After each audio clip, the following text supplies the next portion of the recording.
Um conteúdo do Enem que é bastante tradicional também, que é a questão de alimentação e saúde e qualidade de vida.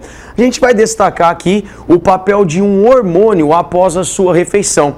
Quando você faz uma refeição rica em carboidratos encontrados no macarrão, no pão, você tem aí num chocolatinho bem gostoso também, ou num refrigerante, um açúcar que nós temos, nós vamos digerir esse carboidrato, caso necessite da digestão, e por causa da digestão e consequente absorção, é esperado que haja um aumento da glicemia. O que é a glicemia? É a concentração de glicose, de açúcar na corrente sanguínea. Então, se nós trabalharmos essa ideia em um gráfico, a gente percebe que vai haver, após a refeição, um aumento da sua curva glicêmica. Nesse momento, o órgão pâncreas detecta: nossa, olha, aumento da glicemia na corrente sanguínea. Precisamos pegar essa glicose e guardar nas células. O pâncreas, ele vai liberar um hormônio chamado insulina. A insulina, ela atua diminuindo a glicemia, ela atua favorecendo a entrada de glicose na célula. Então, ela é um hormônio hipoglicemiante, ela vai diminuir a concentração de açúcar no sangue. A insulina, como que ela atua na verdade? A insulina, ela se encaixa em um receptor que está na membrana plasmática, promovendo a abertura de uma proteína, favorecendo a entrada da glicose. João, a diabetes tem a ver com isso? Tem. A doença diabetes, ela está envolvida com uma deficiência de insulina ou uma resistência à insulina. A gente pode dizer, na verdade, em dois tipos de diabetes de forma básica. Uma diabetes que está envolvida mais com a genética, que seria pela deficiência do hormônio insulina. Então eu não tenho esse hormônio, essa proteína, para encaixar no receptor de membrana. A proteininha não vai abrir e a glicose teria dificuldade de entrar. Essa questão da deficiência de insulina, frequentemente relacionada à genética, uma doença autoimune. Os glóbulos brancos da pessoa atacam as células do pâncreas produtoras de insulina. E aí ela tem menor produção do hormônio, consequentemente dificuldade da glicose entrar, glicemia mais elevada.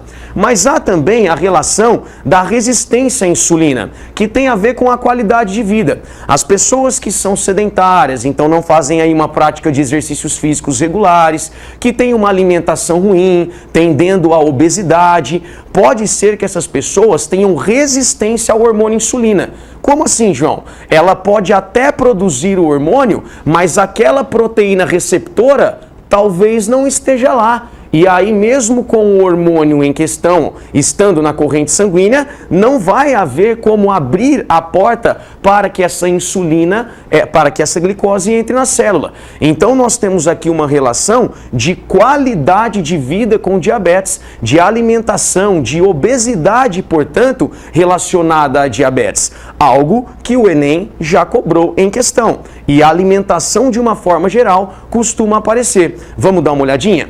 Aqui, nós temos inicialmente uma questão, uma charge aqui do Garfield, em que ele olha no espelho e ele pensa: putz, não posso perder as banhas, amarre-se. Ele está gordinho ali na frente do espelho. E aí o Enem pergunta: a condição física apresentada pelo personagem da tirinha é um fator de risco que pode desencadear doenças como? Se nós estamos falando aqui de obesidade, má qualidade de vida, alimentação, pode ter relação com a diabetes, que você encontra aí na alternativa C.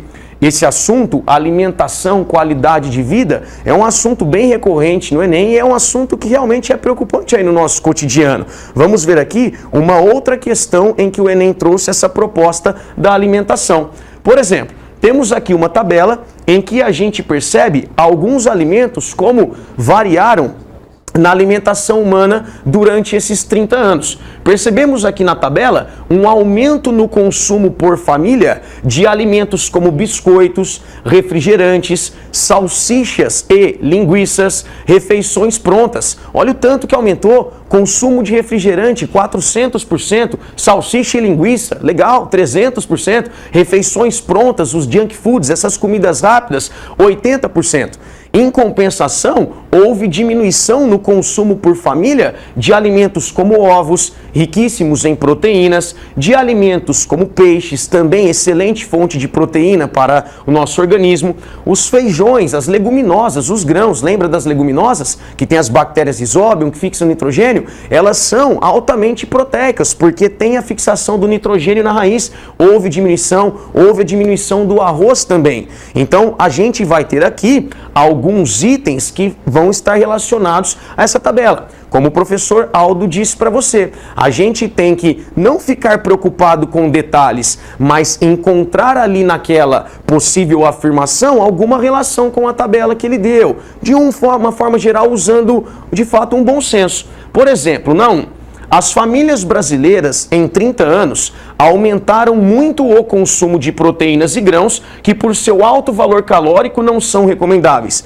Primeiro, que proteínas, ovos, peixes, grãos, leguminosas, houve uma diminuição, na verdade. Segundo, não são recomendáveis? Claro que são recomendáveis. Ingestão de proteína e grãos, fundamental para uma boa alimentação, uma boa qualidade de vida. Olha 2. O aumento do consumo de alimentos muito calóricos deve ser considerado indicador de alerta para a saúde, já que a obesidade pode reduzir a expectativa de vida humana. Sim, o aumento de refrigerantes, essas refeições prontas, estão vinculados à obesidade, estão vinculados à má qualidade de vida, estão vinculados a doenças cardiovasculares, por isso um fator de preocupação, podem mesmo reduzir a expectativa de vida humana.